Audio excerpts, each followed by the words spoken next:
샬롬, 하나님의 평강이 여러분의 삶에 함께 하시기를 바랍니다.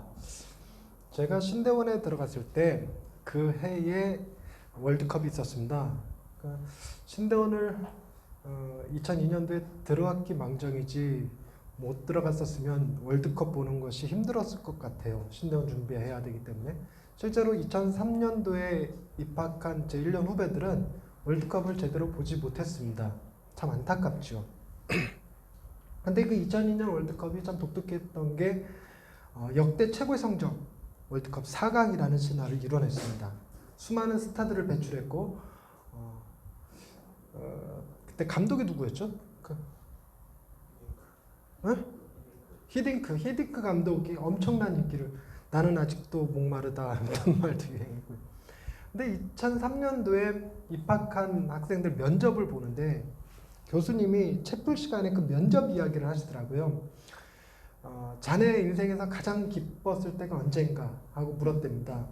교수님이 듣고 싶었던 대답은 보통 이런 거였습니다. 처음 예수를 믿었을 때요, 혹은 하나님이 저를 당신의 종으로 부르셨을 때요, 뭐 이런 걸 기대했는데 2002년 4강에 들었을 때 제일 기뻤습니다. 이렇게 얘기.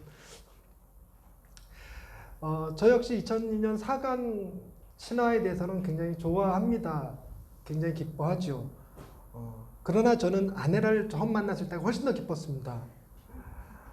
우리 애들을 처음 봤을 때 그게 훨씬 더 기뻤습니다. 하는 김에 여러분들 만났을 때 정말 더 기뻤습니다. 네. 제가 개척을 하고 한 4년쯤 됐을까요? 4년쯤 됐을 것 같은데 주한 장로교회에서 애들 집회 주강사를 한 적이 있었습니다.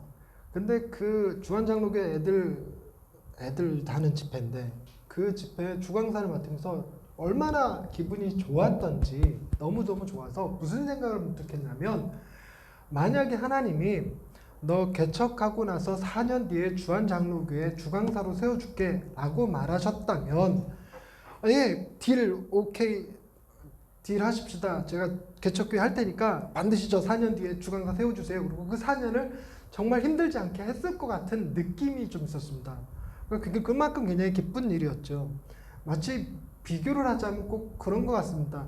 야곱이 라반의 집에 가서 라헬과 결혼하기 위해 7년을 무료로 봉사를 하게 되는데 그 7년 동안 일하면서도 그걸 수일같이 여겼다. 왜냐하면 7년 뒤에 라헬과 결혼할 것이기 때문에, 이런 느낌이었어요. 근데 그 라헬과 결혼할 거를 알지 못한 채 7년을 일했다면 참 고역이었을 겁니다. 제게도 딱 그런 느낌이었어요. 4년이 참 고역이었습니다. 근데 만약에 4년 뒤에 이런 집회에 강사로 세워준다는 걸 알았으면 고역이 아니었을 것 같다는 느낌이 드는 거죠. 삶에 대한 약간의 그 판단이 좀 달라지는 것을 경험했습니다. 그대로도 다양하죠. 인도에 집회를 갔을 때도 와, 이거를 위해서 하나님께서 개척을 하나 시켰으면 충분히 했겠다 싶을 만큼이었습니다. 그럼 이제 과거만 볼 게 아니라 미래도 보겠죠. 앞으로 10년 후에 하나님이 또 다른 것으로 저를 놀래켜 주실 텐데 그걸 위해서 지금의 삶을 견딜 수 있느냐? 예, 견딜 수 있죠.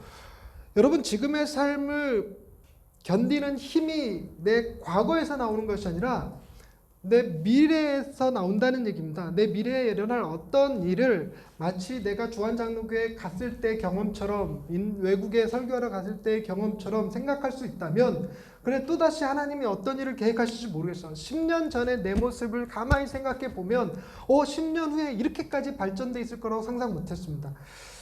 제가 오늘은 얘기 안 하려고 그랬는데 이 이야기 흐름상 제가 요 시기에 책까지 낼 줄 몰랐습니다. 이번 주에 책을 인쇄를 하고 8월 4일 날 정식 입고를 한다고 그러더라고요. 그래서 왜 8월 4일인가 그랬더니 8월 5일부터 출판 업계가 인쇄를 비롯해서 휴가를 간다네요. 그리고 그 전에 이제 출판한다고, 8월 4일 날 출판한다고 합니다. 제가 아직 50도 되기 전에 책을 쓸 거라고 생각 못했고, 근데 더 일찍 썼죠. 벌써 3번째 책이니까. 근데 묘하게 왜 이번 책이 진짜 첫 책인 것 같은 느낌이 드는지는 모르겠네. 근데 여러분, 10년 더 지나면 제가 여러분 한국에 없을지도 모르겠다는 생각이 들어요. 이런 식으로 제가 하나님께서 나를 이끌어 가신다면, 나의 하나님께서 내 매니저가 되셔서 나를 이끌어 가신다면 정말 더 큰 일에 쓰임 받을 수 있지도 않을까 이런 생각 듭니다. 여러분 미리미리 저를 즐기시기 바랍니다. 아니구나. 근데 부정적으로 표현하자면 전 그런 경험도 한 번 한 적 있습니다. 특정 자동차가 너무 갖고 싶었던 적이 있었습니다. 특정 자동차 마력수가 204마력 되는 한 2,500만 원 정도 하는 차, 우리나라에 출시됐을 때 서민들을 위한 슈퍼카라고 불려졌던 그 차. 그 차가 너무너무 갖고 싶었던 거예요. 그래서 그 차를 가지려니까 뭘 해야 됐냐, 교회를 접으면 되겠더라고요. 교회를 접어서 그 보증금 빼갖고 그걸로 계약금하고 나머지 남은 금액을 할부로 해서 내면 그 차를 가질 수 있겠더라고요. 그러니까 그 차가 얼마나 탐이 났던지 교회를 접는 것까지 생각해 볼 정도로 탐이 났습니다. 어이없죠. 제가 이 말씀을 왜 드리냐면 오늘 본문 표현에 이런 겁니다. 천국은 마치 밭에 감추인 보화와 같다고 표현하면서 사람이 이를 발견한 후에 숨겨두고 기뻐하며 돌아가서 자기의 소유를 다 팔아서 그 밭을 샀다고 그래요. 그 보화가 어떤 건지 정확히 알 수 없습니다. 그러니까 뭔지는 모르는데 그 보화를 발견한 사람만 알아요. 그 보화의 가치를. 여러분 이 느낌은 아실지 모르겠는데 우리 같은 사람은, 저 같은 사람은 산을 아무리 돌아다녀 봐야 산삼이 자기를 나는 산삼이요 하고 외치고 있어도 못 알아봅니다. 몰라요. 그리고 뭐 어떤 사람 그러더라고요. 백두산에서 굴러다니는 돌 하나 주워 갖고 왔더니 감정가가 14억 뭐 이런 거죠. 그런 돌 구별할 줄 모릅니다. 그러니까 보석, 보화, 좋은 걸 봐도 좋은 줄 잘 모르죠. 이 밭에 감추인 보화도 어쩌면 이 사람만 발견한 게 아니라 다른 사람들도 봤을 수도 있는데 다른 사람들은 뭐인 걸 몰랐냐면 그게 보화인 것을 몰랐던 거죠. 그런데 도대체 어떤 거길래 우리가 노래로 만들어 부를 때 그 보화를 발견한 사람이 집에 가서 집 팔고 땅 팔고 뭐까지 팔아요? 냉장고까지 팔아요. 얼마나 좋은 거면 냉장고까지 팔아서 그 밭을 사겠습니까? 제게 이 밭에 감춘 보화 같은 느낌이 마치 그 204마력 차였던 것입니다. 잠깐 한때. 뭐 권사님 어이없더라도 그때 그랬다고요. 지금은 아니에요. 그리고 두 번째 비유를 보시면 이번엔 진주에 관한 얘기를 합니다. 천국은 마치 좋은 진주를 구하는 장사와 같으니 극히 값진 진주 하나를 발견하며 가서 자기의 소유를 다 팔아 그 진주를 산다. 진주 하나를 얻기 위해서 가지고 있는 모든 소유를 다 팔았답니다. 여러분 그 진주가 아무리 값진 거라 해도 그게 가당키나 할까요? 모든 소유를 다 팔아버리는 거? 쉽지 않겠죠. 그런데 이것이 천국에 대한 비유입니다. 비유가 늘 그렇듯이 언제나 극단적인 표현을 쓰는 거예요. 그래서 실제로 밭에 감추인 보화를 사기 위해서 모든 소유를 다 파는 사람 아마 없을 거고 극히 값진 진주 하나를 발견했다고 모든 소유를 다 팔아서 그 진주 사는 사람 없을 건데 천국은 어떤 곳이냐? 바로 그와 같은 곳이다라는 것을 얘기하기 위함이었다라는 것입니다. 그래서 그럼 주님이 얘기하시고자 하는 천국에 대한 이 본문의 의미는 도대체 무엇이었을까? 저는 이 두 가지 비유, 밭에 감추인 보화와 좋은 진주를 구하는 장사의 비유를 너무너무 좋아합니다. 저는 참 좋아하는 비유예요. 제 멋대로 해석해서 그래요. 제 멋대로 해석해서. 신학자들이 해석할 때는 천국은 어떤 곳인가? 사람들 눈에 잘 보이지 않고 그거를 발견한 사람만이 천국을 알 수 있는 거고 그걸 발견한 사람은 천국을 발견했기 때문에 뭐 할 수 있는 거냐면 자신의 모든 것을 다 포기할 수 있는 사람이 되는 겁니다. 그래서 예수님을 진짜로 발견한 사람들, 그 예수님이 어떤 분이신지 깨달은 사람들은 어떤 삶을 살았냐면 자신의 모든 것을 다 내려놓고 주님을 위해서 살 수 있다는 거죠. 바로 그와 같은 개념의 설명이 되는 겁니다. 대표적인 예가 누구냐면 바울이죠. 바울은 자기의 모든 권력, 이력, 모든 유익들을 다 내려놓고 이방인의 사도로서 살아가죠. 주님을 위해서 살아갑니다. 마치 천국이 이와 같다라는 것입니다. 그런데 물론 그럴 수도 있을 것 같아요. 그런데 여러분 이런 생각을 한번 해봅시다. 앞에서부터 쭉 그 비유가 이어져 오고 있죠. 13장에는 총 몇 가지의 비유가 나오고 있다고요? 제가 지난주에 설명드렸는데 하여가 몇 개? 7개. 그렇지, 기억하고 있구나. 7개의 비유가 쭉 나옵니다. 이 비유가 나오면서 지난주에 제가 다뤘던 본문은 알곡과 가라지, 알곡과 곡식과 가라지에 대한 비유였어요. 여기서 천국이 무엇이라고 제가 말씀드렸는데 기억나십니까? 천국은 주님이시다 이렇게 말씀드렸어요. 24절 예수께서 그들 앞에 또 비유를 들어 이르시되 천국은 좋은 씨를 제 밭에 뿌린 사람과 같다. 그래서 그 사람이 누구냐? 바로 그 사람이 인자 하나님의 아들 예수 그리스도라고. 그래서 예수가 천국이라고 말씀을 드렸습니다. 그런 식으로 한번 쭉 이어서 생각해 봅시다. 천국은 누구라고요? 예수님입니다. 예수님. 그러니까 44절에 예수님은 마치 밭에 감추인 보화와 같다 이렇게 얘기할 수도 있다라는 겁니다. 그런데 가만히 생각해 보면 어쩌면 이게 44절과 45절에 나오는 두 비유가 같은 건데 다르게 표현한 것 아닐까라는 생각을 해봅니다. 그러면 여러분 이렇게 생각해 볼 수 있습니다. 44절에 나오는 밭에 감춘 보화에서 그 밭을 발견한 사람이 누구죠? 우리가 되는 거고, 밭에 감춘 보화는 누가 되는 거죠? 예수가 되죠. 근데 그 다음 비유 45절에 좋은 진주를 구하는 장사가 누굽니까? 그러면 예수죠. 못 알아듣는 표현 같아. 다시 읽을게요. 45절 말씀 다시 읽을게요. 천국은 마치 좋은 진주를 구하는 장사와 같다. 천국을 누구로 대신 읽을 수 있다고요? 예수님으로. 그러니까 예수님은 마치 좋은 진주를 구하는 장사와 같다 이렇게 얘기한다는 거예요. 그러면 진주는 누가 되는 겁니까? 진주. 극히 값진 진주. 그렇죠. 나가 되죠. 나. 그러니까 앞본문에서는 밭에 감춘 보화에서는 보화가 주님이시고 그 밭을 산 사람이 우리가 되는데 그 아랫단락에서는 이게 뒤집어져 갖고 진주가 우리가 되고 그 진주를 구하는 장사가 주님이 되는 약간의 이런 모순이 생겼어요. 그러니까 이거를 해결하기 위해서 이런 생각을 할 수 있습니다. 상호 사랑. 우리도 주님을 너무너무 간절히 사랑해서 내 모든 소유를 다 팔아서 주님을 사모해야 되지만 주님 역시 어쩌고 계시냐면 우리를 발견하셨을 때 그분이 가지신 모든 것을 내려놓고 모든 것을 다 팔아버리시고 오직 우리를 구하시는 일에 매진하셨다. 그리고 우리는 서로 뜨겁게 사랑해야 된다. 이렇게 얘기할 수 있습니다. 이렇게 얘기하면 뭐 큰 무리가 없지만 만에 하나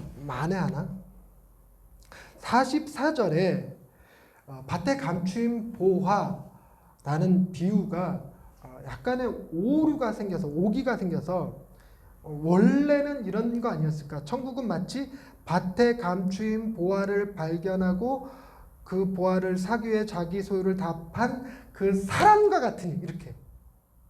그러면 어떤 해석이 가능해집니까? 천국은 누구시고 그 밭을 산 사람이고 보화는 누구고 우리고 이렇게 됩니다. 근데 이렇게 해석을 하면 좀 더 나은 점이 뭐냐면요, 여러분. 예수님이 제일 첫 번째 들었던 비유가 뭐죠? 씨 뿌리는 비유. 4가지 밭이 있다 그럽니다. 길가밭, 돌짝밭, 가시밭, 좋은 밭. 좋은 밭에 뿌려진 씨는 30배, 60배, 100배의 결실을 맺느니라 라고 말씀하셨어요. 그런데 그 다음 나오는 얘기가 좋은 밭에 곡식을 심어놨는데 왜 가라지가 생겼지? 하고 나옵니다. 가라지가 생겼다는 얘기는 좋은 밭인 사람일지라도 모두가 다 곡식은 아니라 그 마음에서 나오는 게 모두가 다 곡식은 아니라고 지난주에 말씀을 드렸습니다. 그렇다면 우리는 이미지상 지금 주님이 얘기하시는 게 여전히 무슨 이미지를 끌고 가고 계시냐면 우리는 밭이다. 그런데 우리 안에서 좋은 곡식이 나기도 하고 때로는 가라지가 나기도 한다. 근데 좋은 곡식은 우리에게 맺은 열매가 아니라 주님이 뿌려주신 씨다. 뭐 이런 얘기도 될 수 있습니다. 그렇다면 이 본문도 같은 맥락으로 어떻게 생각해 볼 수 있냐면 밭이 누굽니까? 우리고 우리 안에는 뭐가 있다? 주님만이 보실 수 있는, 주님만이 발견하실 수 있는 보화가 우리들 마음에 있다. 우리들 안에 있다. 이렇게 해석해 볼 수 있다는 것입니다. 저는 이 해석이 너무 좋아요.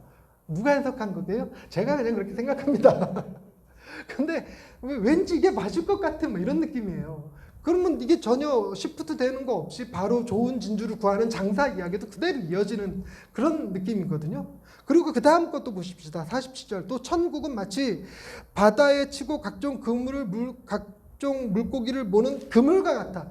그러니까 이 그물이 곧 천국이다. 천국을 다른 말로 예수님이다. 예수님은 곧 그물이다. 뭐 하는 그물? 우리를 싹 모아서 피라미 하나 놓치지 아니하시고 우리를 다 모아서 그러고 난 다음에 좋은 것과 나쁜 것을 가려내시는 분인 거예요.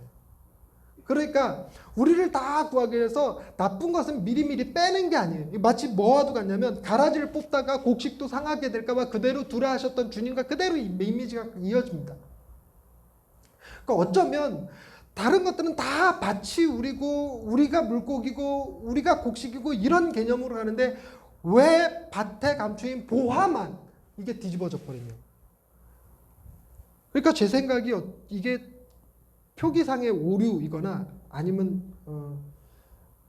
그 언어 전달에 약간의 미스가 아니었을까 이런 생각도 해봅니다. 그럼 이런 해석이 가능해집니다. 여러분, 우리는 어떤 존재입니까? 우리요? 이생망이죠. 우리요? 루저죠, 루저. 그럼 우리나라 지금 GDP? 평균 수입? GDP? 맞나? GDP는 총생산이고 개인 생산은 뭡니까? 개인 수입? 그걸 뭐라고 표현하지? 왜 잊어버렸네? 그런 게 있어요. 그게 3,000불이래요. 3,000불이면 1년에 1억 가까이 뭐지? 말이 이상하지? 얼마를 번다는 거죠?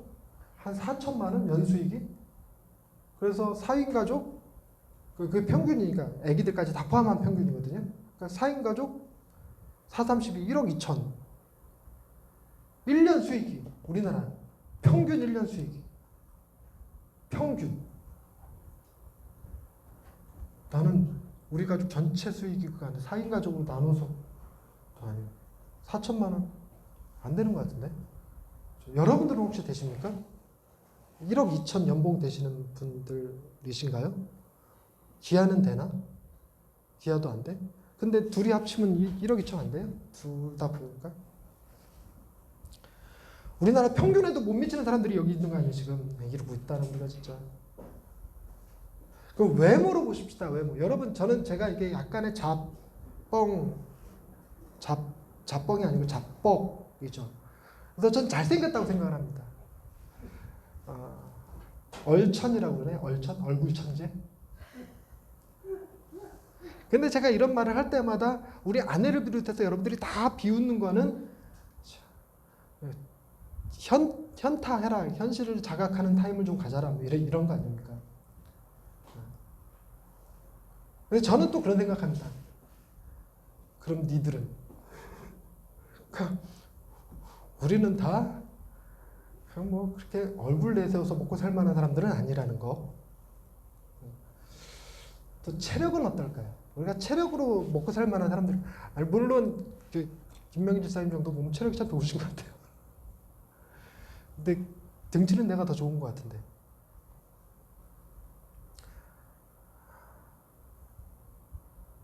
뭘 하나 내세워도 딱히 이게 훌륭하다라고 말할 게 없는 사람들이 우리들이죠.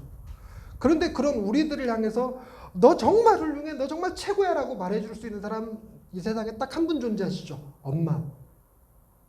엄마만이 넌 진짜 잘생겼어. 넌 최고야.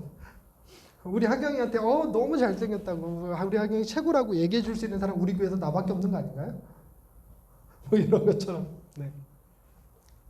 그런데 그런 우리 자신보다 우리 어머니가 나를 보시는 것보다 더 귀하게 표현되어진 말이 뭐냐면 밭에 감추인 보화가 너야. 그래서 그 보화를 소유하기 위해서 사기 위해서 내가 내 있는 모든 것을 다 팔았어. 심지어 뭐까지도 팔았냐면 하늘 보좌 권세의 자리를 내가 내려놓았고 아버지의 아들됨을 내려놓았고 내가 내 생명까지도 십자가에 내려놓고 산 게 너야. 너는 내 피로 값주고 산 존재야. 너는 누가 뭐래든 사람들이 못 알아본 거지. 놀라운 보화를 소유한 밭이야. 너는 다른 비전문가들이 봤으니까 모르는 거지. 진짜 전문가가 보면 자신의 모든 소유를 다 팔아서 살 수밖에 없는 극히 값진 진주야. 할렐루야. 주님이 이렇게 말씀을 하시지만 정작 못 믿는 건 우리 자신이죠. 에이 설마. 여러분 주님이 우리를 위해서 십자가 달려 죽으신 걸 보면서도 못 믿는 게 우리잖아요. 왜냐하면 우리를 향한 평가가 너무 기가 막혀서. 너무 기가 막혀서. 우리를 이렇게까지 바라보시는 주님, 그리고 그 주님이 행하신 일을 인정하시는 하나님, 주님이 죽으셨으나 다시 살리셔서 우리를 소유하실 수 있게 해주셨어요. 주님이 우리를 가지실 수 있게 해주셨어요. 그래서 주님이 뭐라 하면 너는 내 것이야. 너는 내 소유야. 내 안에 너 있다? 주님의 말씀. 이런 이야기가 본문에만 나오는 거냐? 그렇지 않아요. 우리가 누가복음 15장에 잃은 양 비유하시죠. 양이 100마리가 있었는데 그 중에 한 마리가 어디 간지 사라져 버렸어요. 그래서 99마리를 우리에 놔두고 한 마리를 찾아서 사방에 맵니다. 여러분 이 잃어버린 양, 그 양이 소중한 양입니까? 그거 싸가지 없는 양 아닙니까? 그 양 나쁜 거죠. 나쁜 거. 그런데 여러분 잃은 양 그러면 양이 잘못한 겁니까? 목자가 잘못한 겁니까? 집 나간 양 그러면 양이 나쁜 거겠지만 잃은 양 그러면 목자가 나쁜 거 아닙니까? 그래서 목자가 자신의 책임을 가지고 가서 이제 양을 찾습니다. 그 양 찾는 그 성화 같은 거 보면 막 낭떠러지에 가시 박혀 있고 뭐 그걸 그 양을 한 마리 잡아내기 위해서 목자가 이러고 있고 뭐 이러는 그 그림. 그래갖고 양 한 마리를 찾아왔어요. 양 한 마리 찾아와서 어깨에 들쳐매고 와갖고 뭐라고 그러냐면 잔치하자 내가 잃어버린 양을 찾았다 이렇게 얘기하는 거예요.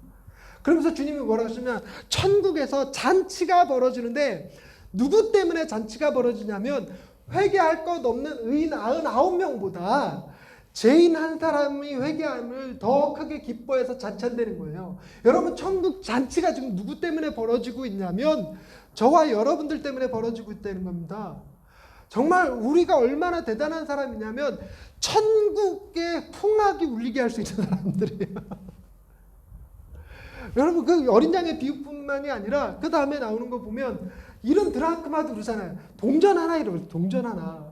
근데 그 동전 하나가 얼마나 한다고 그 동전 하나를 온 집안을 쓸고 닦고 치우고 하면서 어떻게든 찾아냅니다. 찾으고 나서 잔치를 벌여요. 주님이 또 얘기하시죠. 이와 같다 너희들이. 천국에서는 그와 같다. 여러분 여기서 말씀하시는 어린 양과 동전 하나가 누구를 표현하는 말이었냐면 바리새인들이 비난하고 죄인이라고 정죄하던 세리와 창기들을 세리와 창기들과 함께 있는 것을 본 바리새인들이 마음이 삐졌어요. 삐져갖고 저 예수가 왜 죄인들을 영접하는 거예요. 영접하는 거예요. 여러분 영접하다라는 말은 내가 너 영접해야 되냐 네가 나를 영접해야 되냐. 어? 네랑 나랑 만나면 내가 너한테 엎드려 경배해야 되냐 네가 나한테 엎드려 경배해야 되냐. 호선아 말 똑바로 하자. 어? 딱 답 나오지. 너 우리 서로 상호간에 영접해야 됩니다. 그러면 안 돼. 네랑 나랑 맞절할 사이가 아니야. 근데 예수님하고 우리하고 비교해 보십시다. 예수님이 오시면 예수님이 우리를 영접해야 됩니까? 우리가 예수님을 영접해야 됩니까? 우리가 예수님을 영접해야죠. 영접하는 자 꼭 그 이름을 믿는 자들마다 하나님의 자녀가 되는 권세를 주셨느니라 그랬는데 우리가 뭘 안 하고 있어요?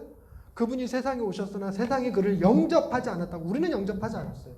우리는 영접하지 않았는데 세상에 예수님이 우리를 영접해 주셨습니다. 그게 뭐냐면 세상 사람들은 그저 밭에 감춰 있는 돌덩어리 같은 존재인 우리를 주님이 보화로 보시고 우리를 영접하사 우리를 밭을 통째로 사버리셨어요. 자신의 모든 소유를 다 팔아서. 그게 우리예요. 우리. 근데 이런 표현이 신약에만 나와 있느냐? 아닙니다. 구약에도 놀라운 표현이 있고 제가 너무너무 좋아하는 구절인데 찾아 읽어보십시다. 스바냐 3장 17절 말씀. 스바냐 3장 17절 말씀.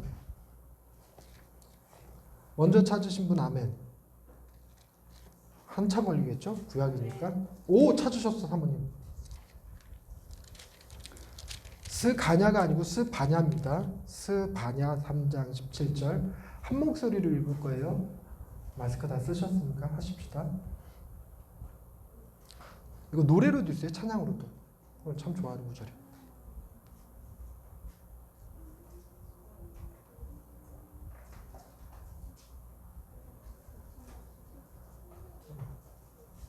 스바냐 1309페이지입니다. 1309페이지.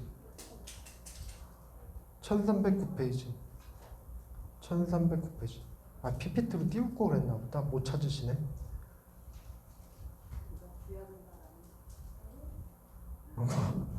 구약을 아무리 안 해도 숫자를 불러주는데 찾아야지. 1309페이지. 찾으신 분 아멘? 엄마는 못 찾았다. 너는 찾았는데?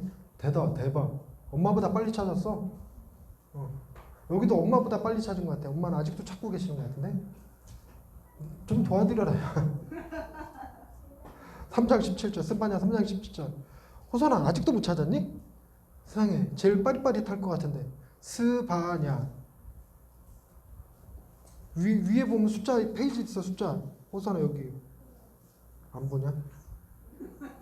호선아 여기 보면 숫자 있어. 숫자. 요 숫자가 1309쪽.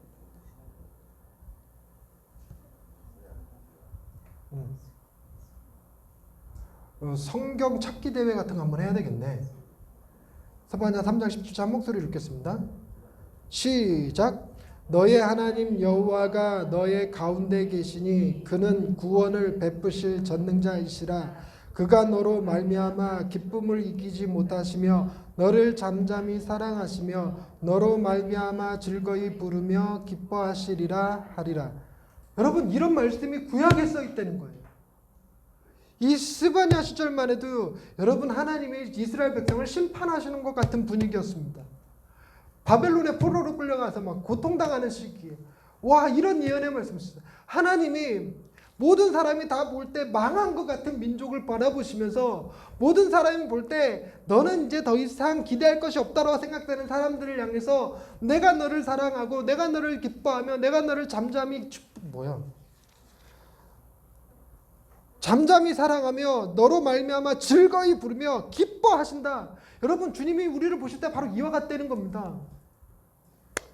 여러분 우리가 기뻐하는 사람들 옆에 가면 덩달아 기뻐지는 거 아시죠? 슬퍼하는 사람들 옆에 가면 덩달아 슬퍼집니다. 근데 슬퍼하는 사람들 옆에 가서 웃고 있고 웃고 있는 사람들 옆에 가서 울고 있는 사람을 뭐라고 부르냐면 5글자로 사이코패스라고 부릅니다. 근데 저와 여러분들이 사이코패스가 아니라면 제가 웃고 있는데 여러분이 울 리가 없고 여러분이 울고 있는데 내가 웃을 리가 없죠. 여러분 우리가 주님과 함께 한다고 생각해 보십시다. 주님이 지금 뭐 하고 계시냐면 우리를 발견한 기쁨을 누리고 계십니다. 우리를 사신 그 기쁨을 누리고 계십니다. 단순히 발견했을 정도가 아니라 당신의 목숨으로 집을 값주고 사셨고 그리고 부활하셔서 이미 우리를 소유하고 계신 그분은 세상 그 누구보다 가장 큰 기쁨에 휩싸여 계십니다. 그 주님 바라보면서 울 수 있을까요? 그 주님 바라보면서 슬퍼할 수 있을까요? 우리는 아무리 슬프고 힘들지라도 뭐 하면 다시 기쁨을 되찾을 수 있냐면 우리 바라보면서 기뻐하시는 주님 바라보면 기쁨이 다시 샘솟을 것입니다. 주님이 우리를 향해 놀라운 기쁨을 소유하셨다는 것 자체가 우리도 그 기쁨을 누릴 수 있게 하신다는 것입니다. 놀라운 건 주님은 하늘과 땅의 모든 것을 가지신 분이기 때문에 그분이 기뻐하실 수만 있으면 그분이 우리를 즐거워하실 수만 있으면 우리 안에 있는 고난, 우리 안에 있는 어려움, 우리 안에 있는 아픔들 주님이 다 해결해 주실 것입니다. 이 세상이 아니라면 다음 생에서라도 다음 생에 꼭 윤회 얘기하는 것 같은데 그게 아니라 다음 날 하나님의 나라에서라도 다 온전히 이루어 주실 줄로 믿으실 수 있기를 바랍니다. 그래서 주님 오늘 설교 제목이 우리 주님이 우리의 기쁨이 되시는 분이세요. 왜냐하면 주님이 우리를 보면서 기뻐하고 계시기 때문입니다. 주님과 함께 기뻐하실 수 있는 한 주가 되시기를 주님의 이름으로 축원드립니다. 하나님은 우리를 즐거워하시고 사랑하시고 기뻐하시는데 우리도 주님 바라보며 하나님 바라보며 동일한 기쁨을 누리게 하옵소서. 우리도 주님을 향한 사랑과 주님을 향한 소망을 품고 주님이 우리를 위하여 행하신 놀라운 일들을 기억하며 주님이 우리를 귀하다 하시는데 주님이 우리를 소중하다 하시는데 우리도 자신들을 소중히 여기며 사랑할 줄 아는 사람들 되게 하옵소서. 세상 사람들은 못 알아볼지라도 아버지 눈에 주님의 눈에 우리는 극히 값진 진주임을 기억하며 세상의 평가에 좌절하고 흔들리지 않고 주님의 평가를 믿고 의지함으로 우리를 주님의 자녀됨을 기쁨으로 누리며 살아가게 하옵소서. 예수님의 이름으로 기도드립니다.